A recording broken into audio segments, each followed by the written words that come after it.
Call the meeting to order. Please rise for the pledge. I pledge allegiance to the flag of the United States of America and to the republic for which it stands, one nation under God, indivisible, with liberty and justice for all. Welcome to the October 17th, 2023 Post Falls City Council meeting. Shannon, please note all council members are present with the exception of Councillor Borders, who is excused tonight. Under ceremonies, announcements, appointments, presentations, we have two proclamations. First is Domestic Violence Awareness Month. Whereas domestic violence is a pervasive and devastating crime that affects individuals and families of all races, backgrounds, and socioeconomic statuses, and its impact extends throughout our community. And whereas domestic violence can take many forms, including physical, emotional, psychological, and financial abuse, and it often goes unnoticed or unreported, leaving victims suffering in silence. And whereas domestic violence can have long-lasting and far-reaching consequences, including physical injuries, mental health issues, and even loss of life. And whereas Domestic Violence Awareness Month provides an opportunity for our community to come together to raise awareness about domestic violence, support survivors, and work towards its prevention. And whereas we recognize the importance of empowering survivors of domestic violence by providing access to resources, support services, legal assistance, and confidential safe shelter options. And whereas domestic violence organizations, advocates, law enforcement, and concerned citizens play a critical role in combating domestic violence and promoting healthy relationships. And whereas our community is committed to taking a stand against domestic violence and working towards creating a safer and more compassionate environment for all residents. Now therefore I, Ronald G. Jacobson, Mayor of the City of Post Falls, Idaho, do hereby proclaim the month of October as Domestic Violence Awareness Month in the City of Post Falls.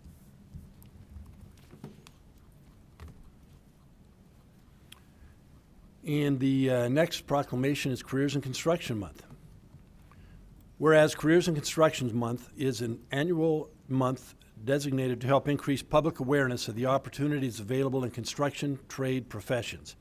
Whereas during this month, employers, libraries, associations, and schools are encouraged to conduct job fairs, panel discussions, and local community events to inform students of the vast employment opportunities in construction. Whereas the construction industry is one of North Idaho's and our nation's largest industries, employing more than 5 million individuals in the U.S. Whereas we are pleased to honor the construction trade professional and the critical role they play in the development of our Idaho. Whereas through a collaborative effort that reaches policymakers as well as local educators and high school students, our goal is to effectively address some of the issues that have contributed to chronic labor shortages and misperceptions of careers in construction to develop a skilled workforce for the future. Whereas the NAHB Student Chapter Program is dedicated to enriching the educational experience of students, offering them first-hand exposure to the real world of building industry through NAHB membership, educational programming, and networking opportunities, including the student chapter at K-Tech. Now therefore I, Ronald G. Jacobson, Mayor of the Post Falls, Idaho, do hereby proclaim October 2023 as Career and Construction Month in the City of Post Falls, and I urge all citizens to join me in this special observance. It's a lot of whereases. Under announcements, residential fall cleanup is Saturday, October 28th. Pickup will be 1 day citywide. Items must be placed at the street by 6 a.m. All items must be bagged, bundled, or in a garbage cart. Items must not exceed 4 feet in length and 4 feet in width. We invite you to stop by City Hall on Halloween from 3 to 5 p.m. for trick-or-treating. Election Day is Tuesday, November 7th. To find your polling place and other election information, visit Kootenai County's website, kcgov.us/elections. Are there any amendments to the agenda tonight? There are none tonight, sir. Any declarations of conflict? Would you please present the consent calendar? Item A is minutes from the September 19th, 2023 City Council meeting. Item B is minutes from the September 26th, 2023 Special City Council meeting. And item C is minutes from the September 27th, 2023 Special City Council meeting. Item D is payable September 12th through October 9th, 2023. Item E is the July cash and investments report. Item F is Joint Powers subscriber agreement with ICRIM. Item G is Haycrop Commercial Park Addition subdivision construction improvement agreement. Item H is the Satter Estates subdivision plat application. And item I is Police Department Direct Multi-Node Viper System contract. Any questions on the consent calendar? I would move to approve the consent calendar as presented. Second. Motion second. Further discussion?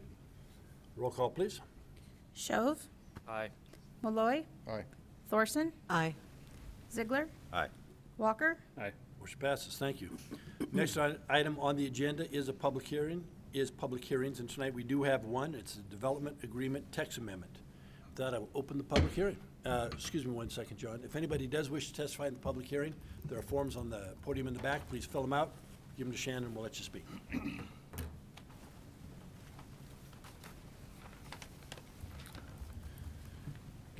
Good evening, Mayor Jacobson and Council President Thorson, and members of City Council. So yeah, John Manley, Planning Manager here at City of Post Falls, presenting the Title 18 Text Amendment, TA 23-1.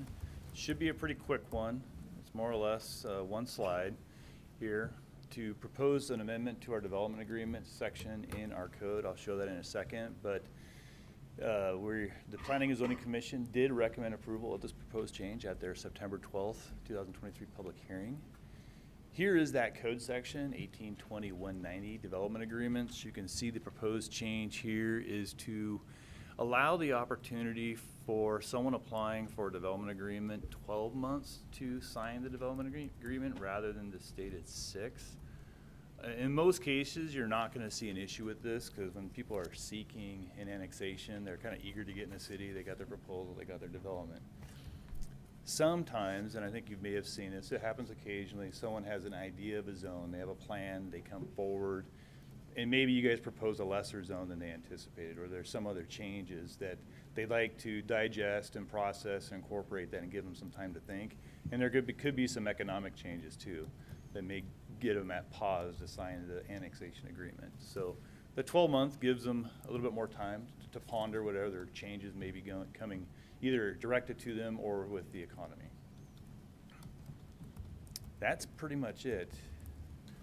So if it comes to council and it's approved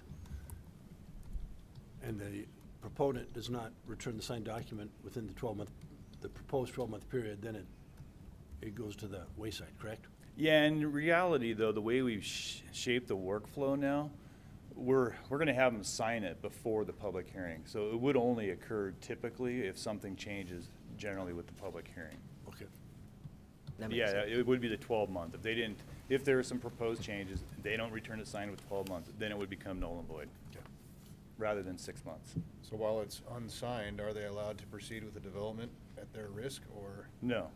So nothing- everything's. Nothing happens till it's signed?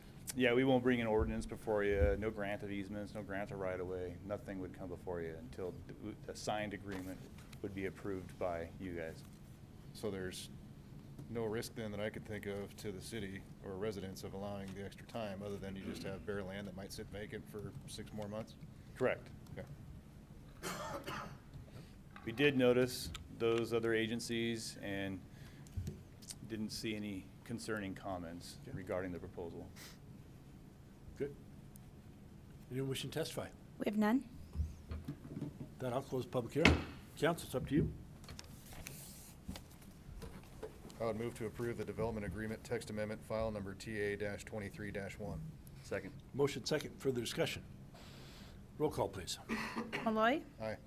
Thorson, Aye. Ziegler, Aye. Walker, Aye. Shove, Aye. Motion passes. Thank you. Thanks, John. Unfinished business, returning ordinances, resolutions. We have several tonight. The first is the purchase of 4 replacement Henke gated loader plows. Ross.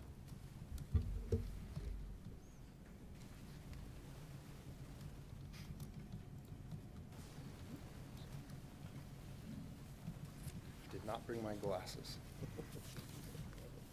we go. There we go. Good evening, Mr. Mayor, council members. My name is Ross Junkin, Public Works Maintenance Manager.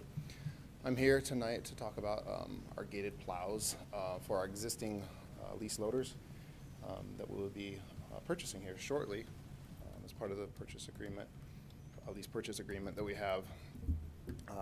However, the plows that are on it currently are in need of replacement. Plows are typically they take the most abuse of any piece of equipment that a city has in our inventory. And these are showing major signs of wear. We've repaired them a number of times, and from cracked welds, we're having actually seam issues on some of the plows as well. So we're looking to ask for permission approval to replace them. We'll actually run these plows through this winter as well. There's a lead time of these this type of plows. These are the loader gated plows. So there's a lead time of about 300 days to acquire them once we put in an order. So these would not be ready for this winter anyway, but we're preparing for next winter with them. The new plows that we'd like to purchase have been redesigned. They're structurally more sound, and they're a better overall design as well. And we do plan to keep a few of the old plows as backups to help with parts, or even throw them into service if something breaks on our old plow, so we don't have to shut down a plowing operation for that loader. We can just keep rolling. Costs have gone up. Cost per plow is almost $36,500 now. So I'm asking to replace these at a cost of $145,851.68. We did plan for this replacement in our budget, so there is funds available there for that. So I'm here tonight asking for replacement funds to do that. Questions, Ross? Can you just make it stop snowing? It is an El Nino year. I don't know what that means yet, but we'll find out. Hasn't even started yet, come on. True. Move to approve the purchase of 4 replacement Henke gated loader plows. Second. Motion second. Further discussion? Shannon, please take the roll. Walker, Aye. Ziegler, Aye. Thorson, Aye. Shove, Aye. Malloy. Aye. Motion passes. Thanks. Thanks, Ross. Next item up is the North Crown Zone Change Ordinance. You gonna talk about I don't know that I necessarily have a presentation, but these are the ordinances for the North Crown project with the Thompson Satchwell land exchange. It was the Jacqueline City Land Exchange. Do we need, Just need the motion to adopt the ordinance. just need the motion. Is there going to be, we don't have to go through and read the ordinance, we just adopt it? We do. Okay. Anyone want to float that motion? I will. I move to place the ordinance, North Crown Zone Change Ordinance File number ZC-22-7 on its first and only reading by title only while under suspension of the rules. Second. Motion second. Further discussion? Roll call, please. Ziegler, Aye. Thorson, Aye. Shove, Aye. Malloy, Aye. Walker. Aye. Motion passes. Thank you. An You or- know, I just want to apologize. I think I had a brain fade there because this is normal business and it confused me, so I apologize. Maybe it's because, Mr. Harrington, I'm just used to Mr. Wilson being there, but Yeah. welcome aboard. Would you please read the ordinance? Absolutely. An ordinance of the City of Post Falls, a municipal corporation of the state of Idaho, changing the zoning classification for the lands described in Section 1 of this ordinance from Public Reserve PR to Residential Mixed RM, providing for amendment of the official zoning map to reflect the change, providing that all prior zones applicable to lands described in Section 1 are hereby superseded, and providing an effective date. I move to approve the ordinance, North Crown Zone Change Ordinance File number ZC-22-7, and to direct the clerk to assign the appropriate number, and that it be published by summary only. Second. Motion second. Further discussion? Roll call, please. Ziegler, Aye. Thorson, Aye. Shove, Aye. Malloy, Aye.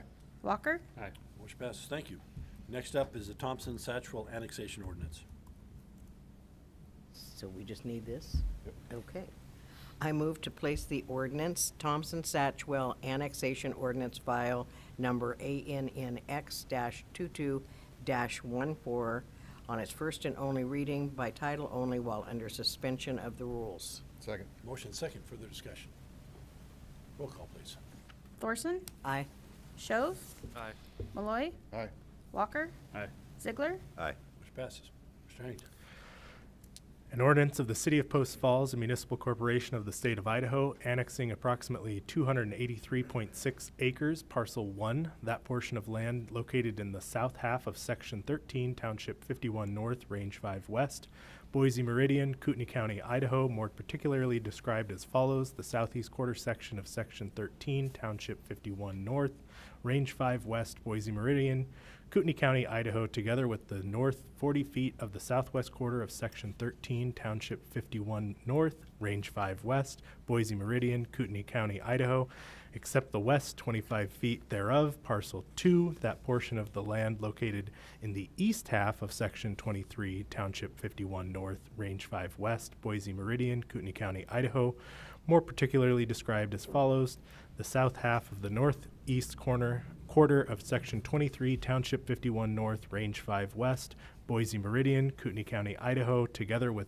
the north half of the southeast quarter of Section 23, Township 51 North, Range 5 West, Boise Meridian, Kootenai County, Idaho, and zoning the annexed property Public Reserve PR, Community Commercial Mixed CCM, Medium Density Residential R2, and Single Family Residential R1, providing for amendment of the official zoning map and providing for an effective date hereof. Are you sure? I missed the part about the southeast corner of the northwest plot of section 22. Can you? I'm just happy you can read it by title only, because if you had to get the whole thing, that would be really. Yeah. I move to approve the ordinance titled Thompson Satchwell Annexation Ordinance File ANNX-22-14 and to direct the clerk to assign the appropriate number and that it be published by summary only. Second. Motion second, discussion. Roll call, please. Thorson, Aye. Shove, Aye. Malloy, Aye. Walker, Aye. Ziegler, Aye. Motion passes, thank you. Thanks, Field. Next up tonight is the implementation of Facility Needs Assessment Master Plan. Mr. Beecham.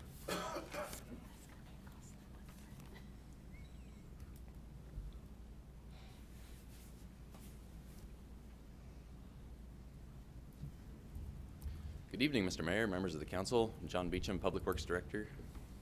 Here tonight to talk to you about implementing overall our facilities needs assessment or facilities master plan, and specifically some of the financial implementation elements of that. As background, the facilities needs assessment was finalized in 2021. Some key things that came out of that were purchase of property. We purchased property on Hargrave Avenue for a future Public Works Operations Center. Police Department also purchased property next to the Police Department for expanding their campus as well. I mentioned that because those were some of the first actions. Following on to that, we have actual facilities improvements on some of those land called out within the plan. Our prior discussion a few months ago, we talked about whether it makes sense to invest money into the existing streets and fleet facility on an interim basis now that we have that Hargrave property available. We didn't know we would have that available when the plan was put into place, or whether it makes more sense to do sort of a phase 1 improvement in the Hargrave property right away. Did hear from council that there's interest in investing in the new things and not putting money into the old things that are going to go away as the water reclamation facility expands. However, we had some, we're trying to figure out how to fund some of the increased costs and some of the costs that might occur sooner. And one of the requests that came out of that discussion was for us to look into bond financing, so we'd have more money available today to build something sooner and facilitate constructing the rest of the things within the facilities plan. Here tonight to talk about what we found when we did look into that bond financing. As basics, I'm sure this is review, but just in case anybody is learning about it like I was, general obligation bond requires 66 2/3% voter approval. and it creates a new tax to pay down the bond. So this isn't paid for out of existing property taxes. It would be a second line that says City of Post Falls Facilities Bond or something like that. And it is, you can use it for generically anything you use tax dollars for. So you can do a bond to purchase property or a bond to start a program or something like that. That is different than a revenue bond, which requires a simple majority, so 50% plus one. And instead of creating a new tax, that obligates revenues that come in from some known revenue, such as utility fees. So this is not available to fund general fund projects. It's for enterprise services that have a dedicated revenue stream. And you can basically borrow against that revenue stream. So just covering some of the basics of bonds. When we looked into this specifically, we reached out to a few different professionals. We reached out to our bond counsel and financial advisors to get what are the approximate costs. We said for a $6 million bond, that would allow us to build that phase 1 facility. In your packet, there's some more analysis about a $15 million bond, which would have allowed us to do even more projects right away. The cost associated with that outside the debt service are, you can see up there, about $57,000 for bond counsel. That's the time for legal advisors to put together both the ordinance itself, which is the inexpensive part, and then all of the bond offering that goes out to the people who eventually buy the bonds. That's the expensive part. The bond fees are $1.2 million. Notice on here it says plus debt service. That includes debt service for the $6 million bond. So that's kind of double dipping with what I said. And then the education and information is just a guess at what it would take to do enough of an education campaign that people would understand what they're voting on. I think if the bare minimum is you just put it on the ballot and you say, do you want to spend this much money? You want to spend $6 million on facilities. And likely that's not enough information for people to make a good choice. So you want to have at least some education campaign explaining what people are voting for or against. John, quick question. Yeah, On absolutely. the bond counsel, you stated that that would be the cost for selling the bonds. Is that included in bond counsel or is that included under the bond fees?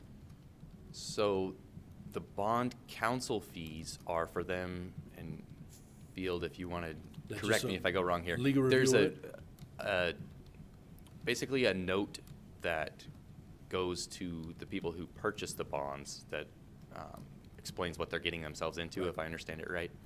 And I'm probably butchering this, but But it's part that of is the- where they the spend their legal time. advice. The fees that would go to administer that, I believe, were covered in the bond fees number, Okay. and that was from our financial advisor, not from our bond counsel.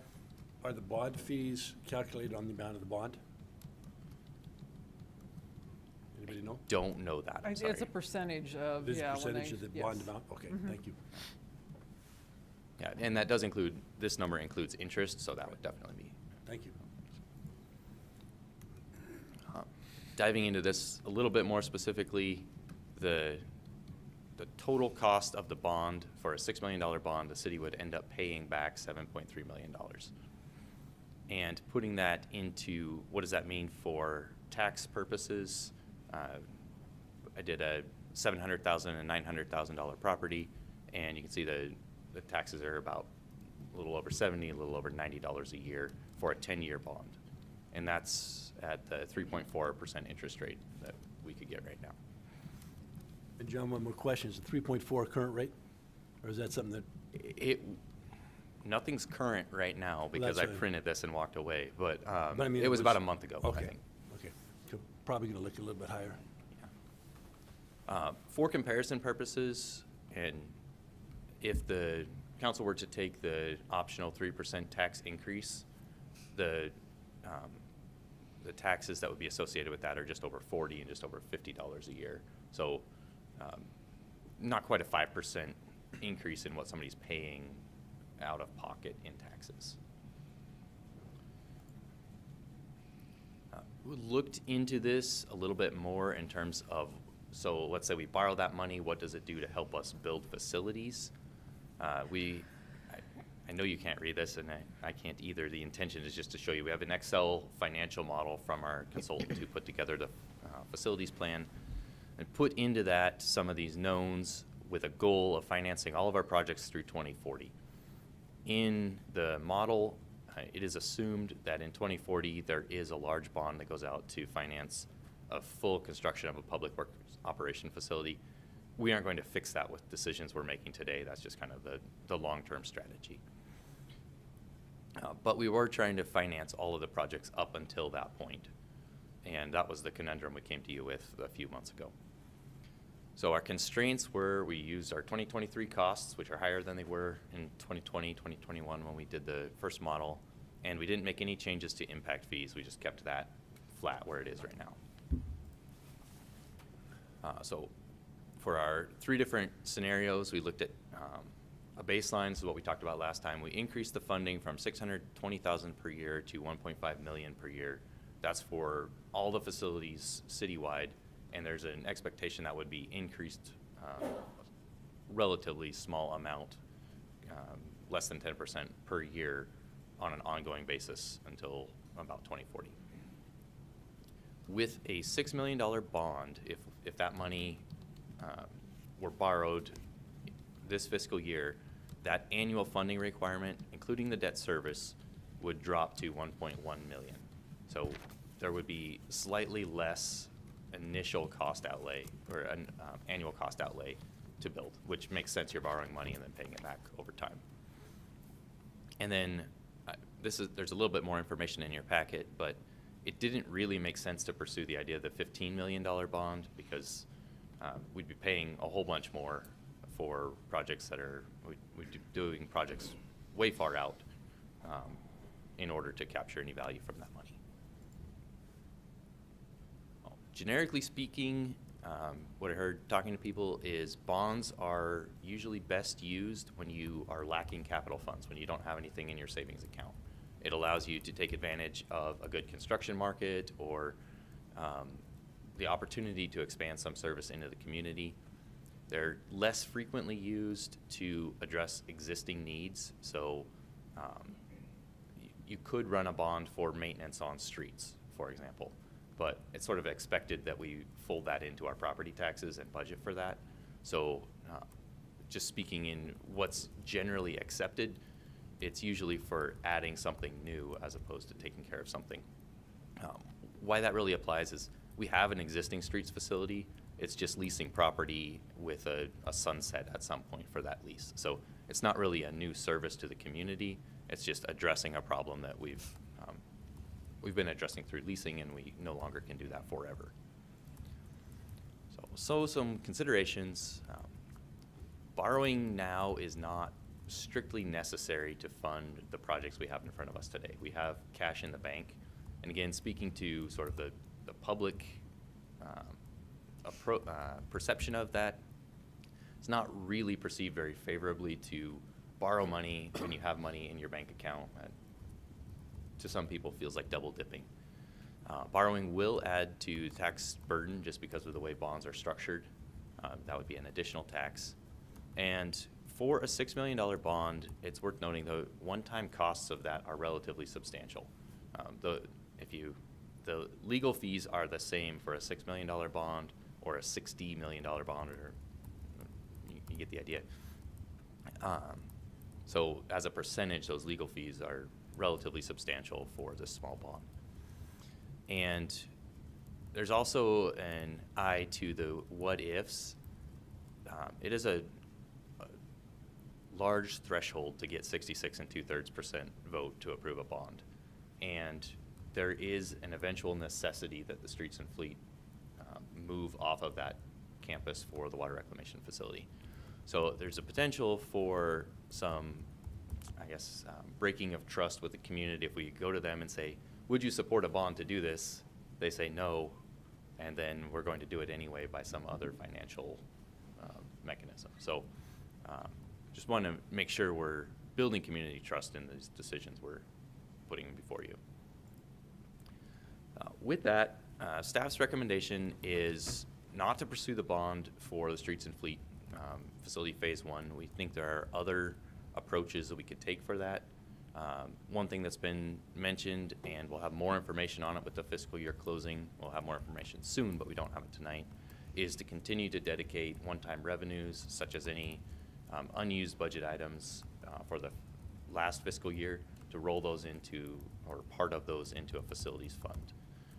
Another thing that we might recommend considering would be a smaller tax, less than what would be a bond payment. You saw that even a 3%, which is the max we're allowed to take, is significantly less than what that $6 million bond would cost. So consider a small tax increase that would fund facilities. We roll those monies into the facilities fund on an ongoing basis. And then I think this is maybe the most important one. We have that education and outreach component in our bond costs, but we're recommending we start more proactively communicating out to the general public the state of our facilities, where we're going with this. I think we've tried to keep council in the loop, but we haven't done that as much in a public-facing way.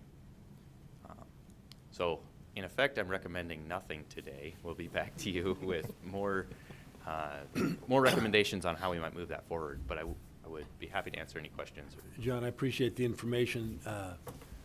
3.4 or 3.6% interest rate sounds kind of decent, but it's gone up significantly, and I would probably guess it's not the current rate, probably a little bit higher.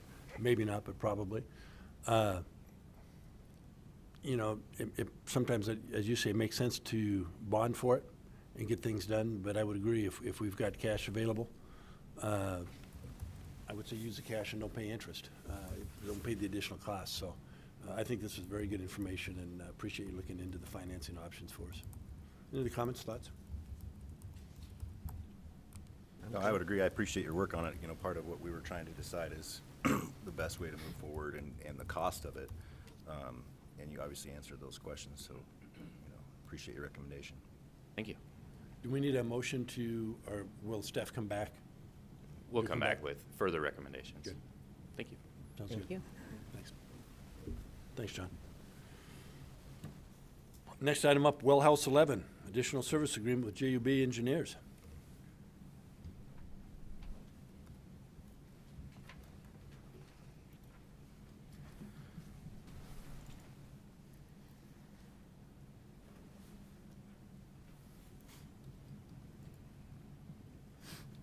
Evening, Council, Mayor and Council.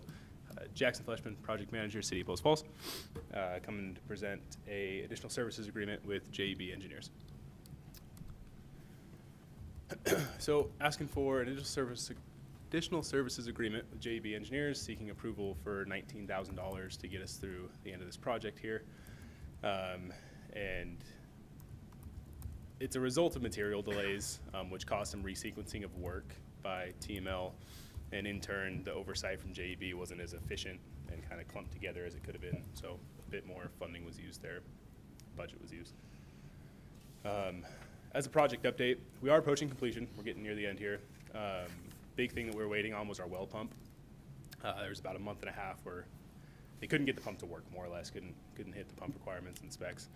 And then the MCC also needs to be installed, but that was delayed, but not as delayed as the pump. So we got everything now. The results of this delay was a 65-day project schedule extension, but it was a no-cost change order, TML, so nothing on the contractor side there was at cost. And that has been executed, and they're currently back on site working as of Monday, I believe.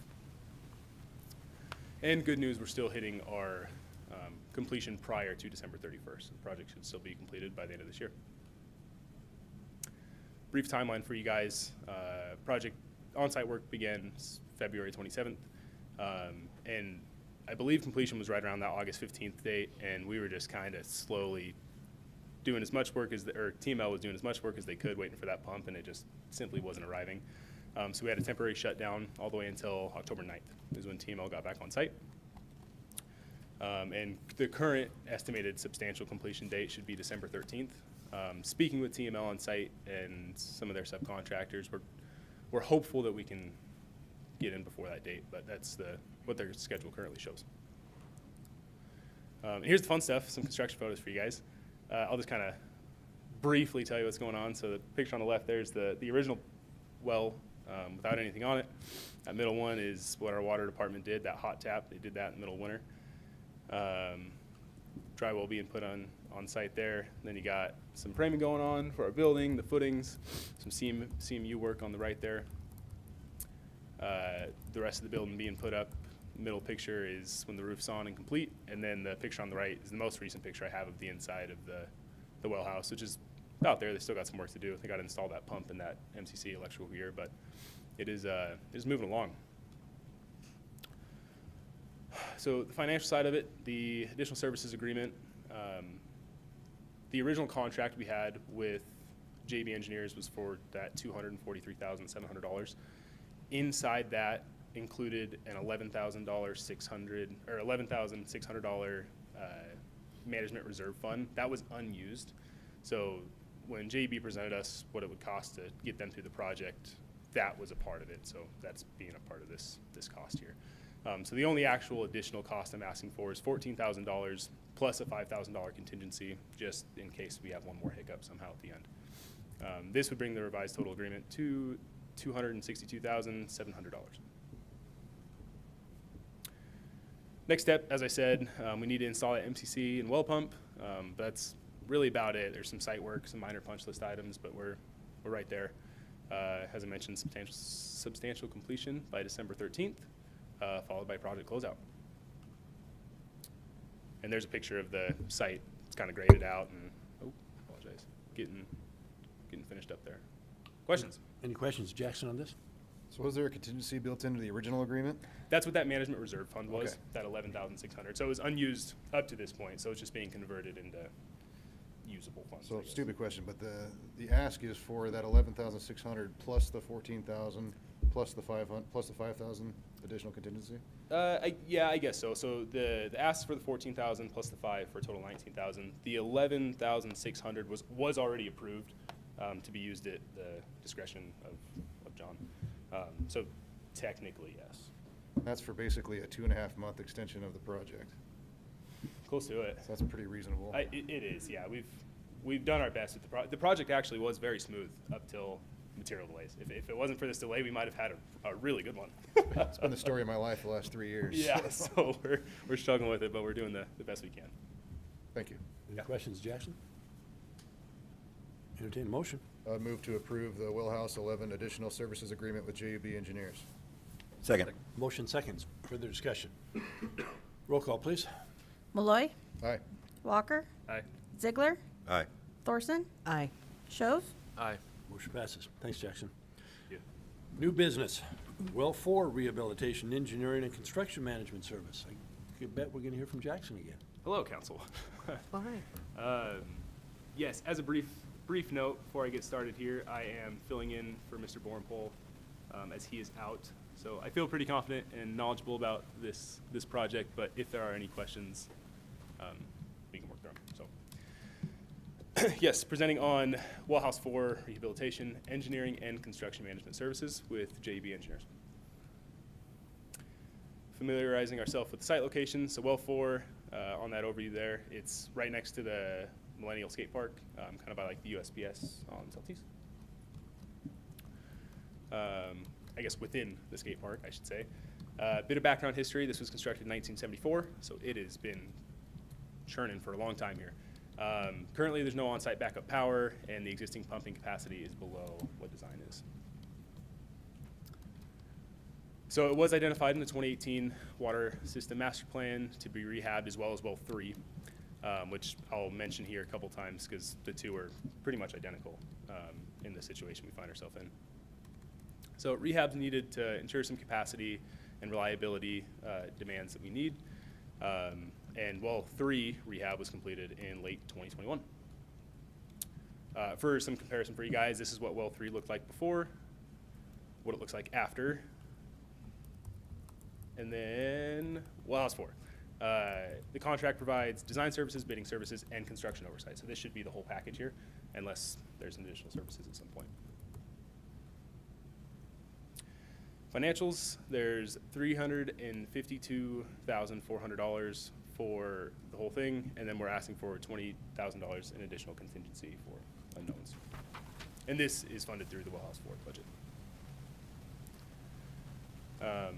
Timeline for you, engineering and design would occur this fall into winter, looking to project bid and award in the spring and have potential construction in summer, fall 2024. Pending materials, then the big thing there is we just got done with Well House 11 and we had a pump and MCC not show up for longer than anticipated. So that number might be flexible into 25, but we're hoping for 24. Questions? Any questions on this one? And you may not have this number, but out of morbid Yes. curiosity, well 3 was completed 2 years ago. Yes. How much more is well 4 costing just because of inflation over the last 2 years, do you know? From an engineering standpoint, I don't have well 3 off the top of my head, but I do have Well House 11, and it's, I want to say about $100,000 more. Now, Well House 4 versus Well House 11, there's some AC pipe that we're trying to replace. There's some road work that we're doing. So there's a little bit more tacked onto that. It's an increase, but not as much as I would have expected. So, Okay. yeah. I said it was more of a curiosity than Yeah, anything. but yep. I would move to approve the well 4 rehabilitation, engineering, and construction management services. Second. Motion second. Discussion. Roll call, please. Walker. Aye. Ziegler. Aye. Thorson. Aye. Schoaf. Aye. Malloy. Aye. Motion passes. Thank you, Jackson. Next item, snow removal ordinance and enforcement policy.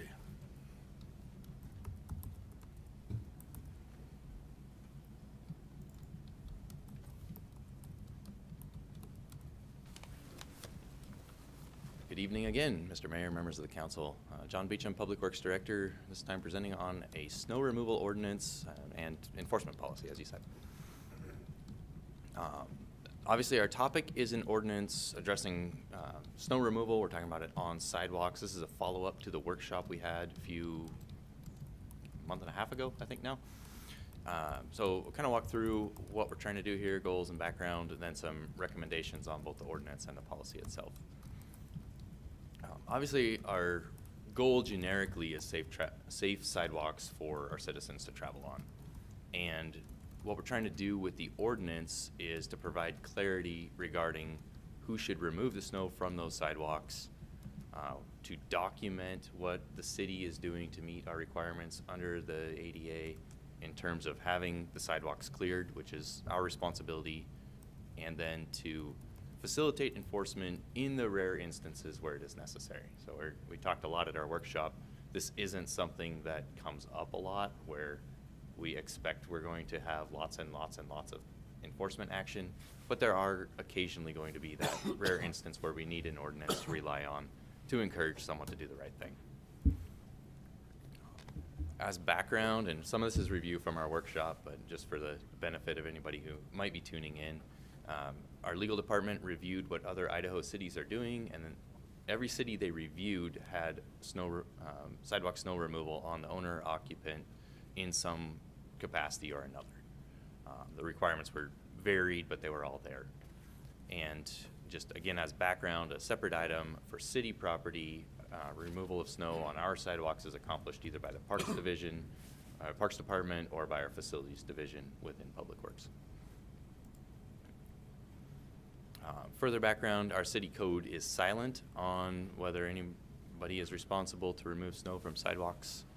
And some of the concerns that came out of that workshop were especially around enforcement discretion, that we weren't going to run out and issue tickets on the first observing of an issue, and then also some special circumstances. Further, we adjusted the ordinance to address timeframes, so we gave everybody more time. I think we talked about that in the workshop. So folks would have 48 hours to remove their snow. If they're formally notified that it needs to be moved, they get another 24 hours. So it's a total of 36 hours from a snowstorm to allow people an opportunity to get that removed. And then since then, we've written and have before you a draft enforcement policy. This basically summarizes what's in the ordinance. So I'll jump to that, but I think a highlight is our implementation of this is intended to be education focused and not ticket, citation, anything like that. In terms of the ordinance itself, there's several pages to it, but the nuts and bolts of it are this. Owners and occupants, owners or lessees are required to remove snow within 48 hours and, like I said, 24 hours after an official warning. And the enforcement of this, what we did leave in the ordinance that the first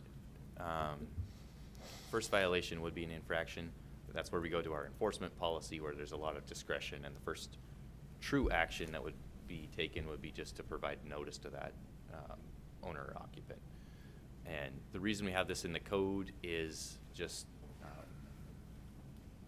that's where the formal enforcement begins, is with what's in the code, but we can provide sort of education and coaching before that formal enforcement. This is a holdover from the workshop, but the ordinance has been reviewed by both PD and our prosecutors for enforceability. And what we have in that enforcement policy is, again, it's intended to be complaint driven, so we don't have the snow watchers that are city employees that go out and look for sidewalks that aren't shoveled. That's not the direction we're headed. This is, if there's an issue, somebody calls us and lets us know about it. Initial response would be discussion and education. There is an opportunity for citations for, I think we talked about willful or malicious noncompliance, or for repeated issues where we've talked to the same person a number of times. And then we added in that enforcement policy provisions where if you just literally have nowhere to put your snow and you get a complaint about it, it wouldn't take away that the ordinance applies, but it would take away enforcement until we can, city staff and that owner or occupant can come to an agreement about what should be done. Maybe you shovel a part of the sidewalk. Maybe that's an area where we're not going to plow snow right against the sidewalk so there's room. Maybe there's somewhere that the snow can be moved different on their property.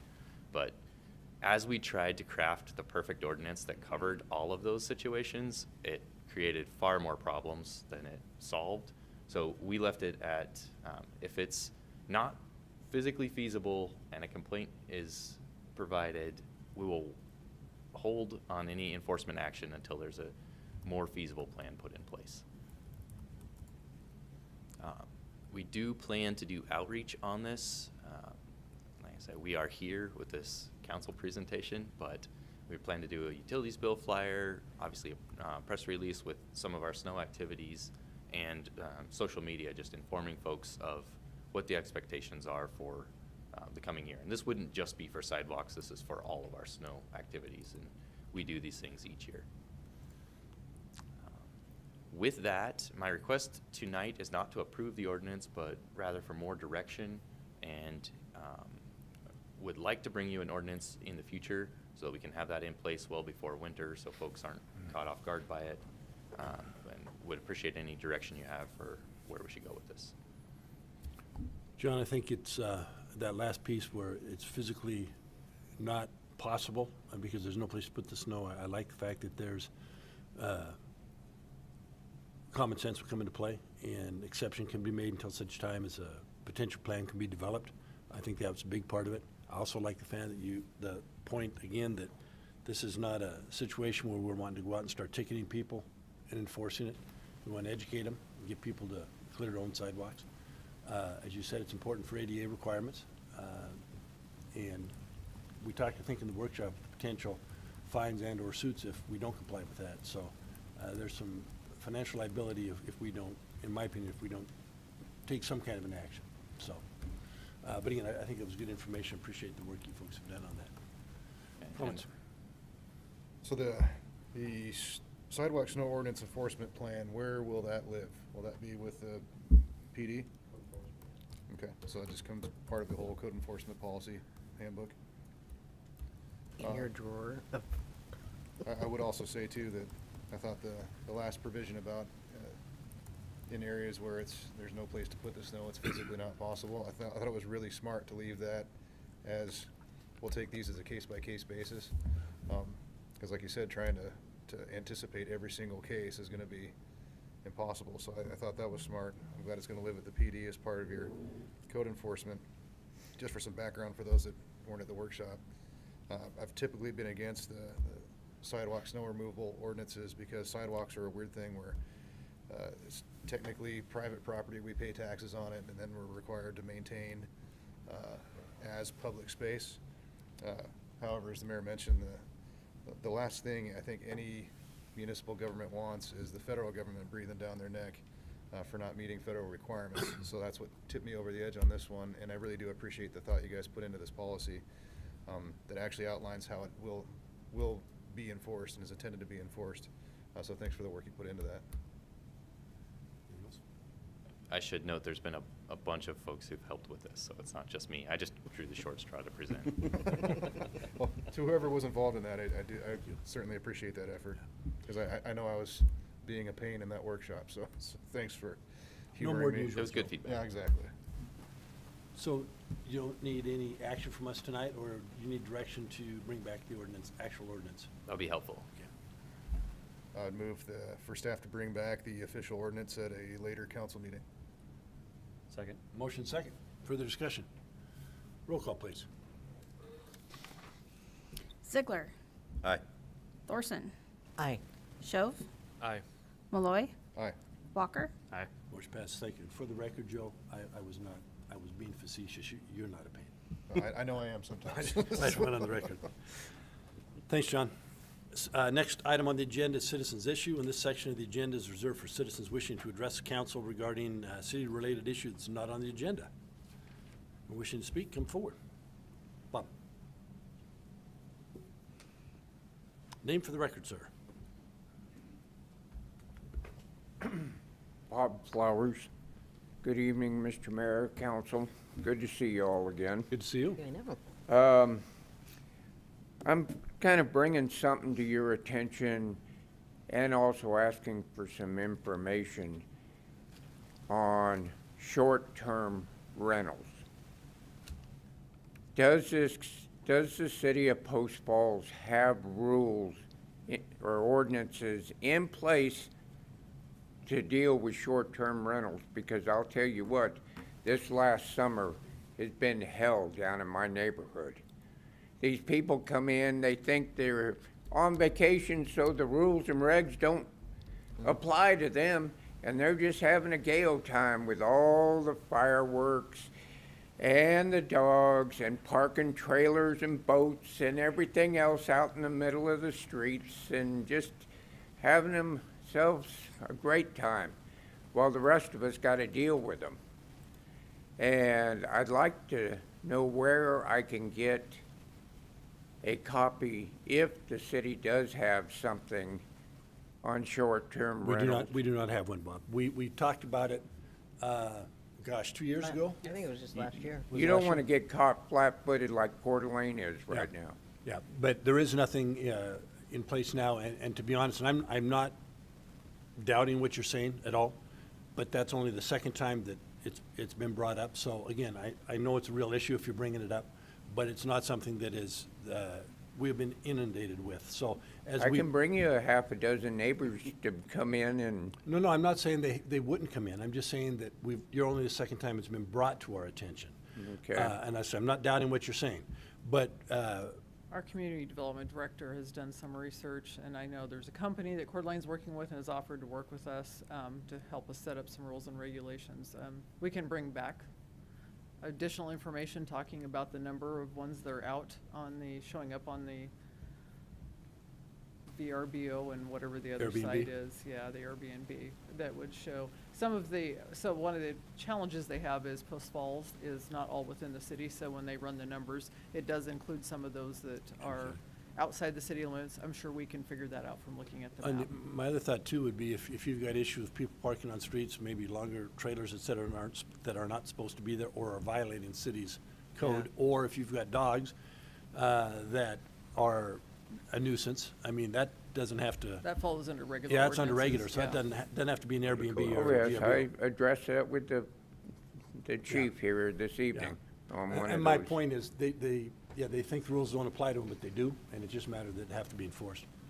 Yeah, well, mighty uncomfortable having a bunch of folks in the neighborhood you don't even know who they are. We have a pretty close-knit type neighborhood, and we kind of look out for each other, and it's getting carried away. This last summer was the worst. Now it's finally calming down a little bit, but Well, again, and I'm not doubting any of the concerns you have, but like you say, it has not come to us frequently.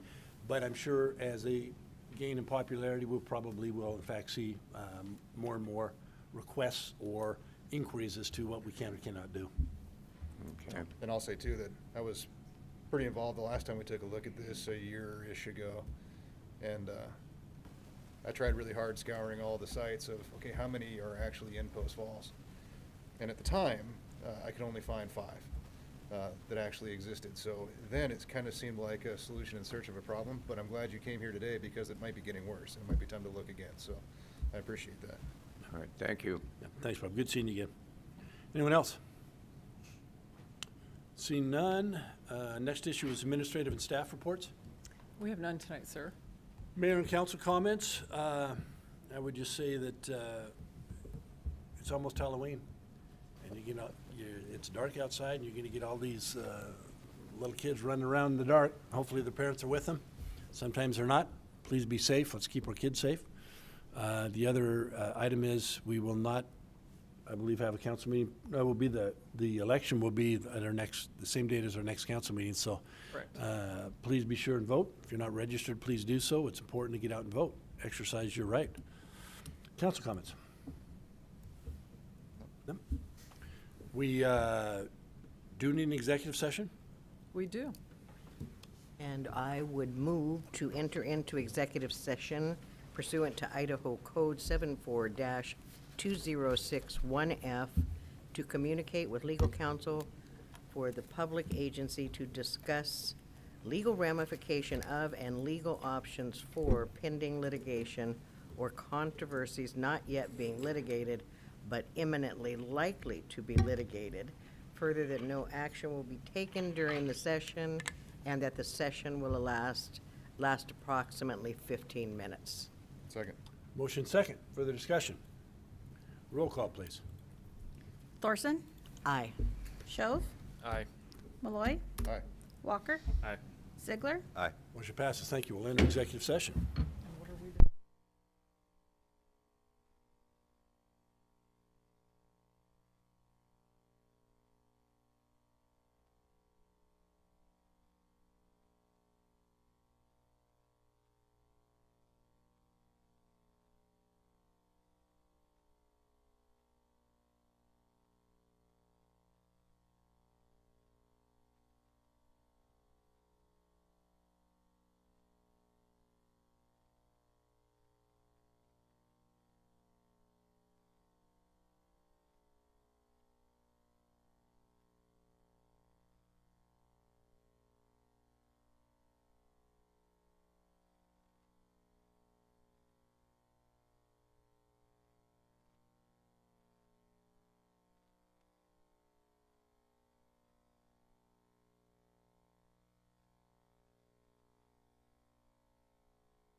We are back in regular session. Are there any motions to come forward? Yes, I would move to authorize legal enforcement action in regards to Project Delta. Second. Motion second. Further discussion? Roll call, please. Shove, Aye. Malloy, Aye. Walker, Aye. Ziegler, Aye. Thorson. Aye. Motion passes. Thank you very much. Are there any other motions to come forward tonight? Move to go Adjourn. home. All those in favor? Aye. Meeting ended. So is that motion